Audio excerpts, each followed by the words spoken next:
khona la lithi iBhayibheli umoya oyingcwele bawenza njani bathandekayo uyabona impilo yakhe ihlangahlangene njani but kunomoya oyingcwele wehla wenyuka ufunana nabantu abantu bangakalicognizeanga ukuthi kunomoya oyingcwele ofunana nabo akunanto engalunga lana lithi iBhayibheli ku-formless konke ayikho into ehlangahlelo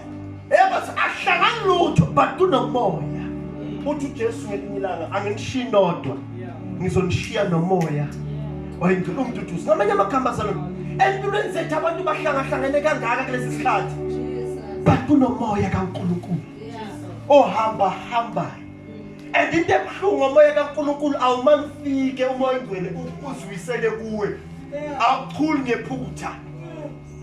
nange bathengane amen nange ngempela umoya kaNkulunkulu umoya oyingcwele awuchuli ngabasana umoya oyingcwele uyawamkela nange sibathandekane wenza njani nawamkela manje awuqali ngokwamkela umoya oyingcwele uqala ngokwamkela uJesu uJesu wenza ukuthi nafika uJesu umsebenzi wakhe ukuzoklina ikugeza lezi then umoya oyingcwele uyena manje ozokhombisa ukuthi kahle khanja njani uJesu lapha wamamkela ugeza izona but umoya oyingcwele ulapha utazokhomba indirection lahlangahlangene khona ukuzwa ubani wabasezonweni bakutshela ukuthi sibona impilo yakhe yashintsha wathi ukwamkela uJesu kwafika umoya oyingcwele empilweni yakho kwaqala kwaba nendlela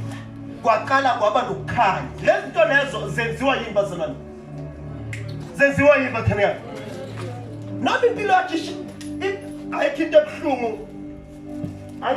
njengokuthi empilweni yakho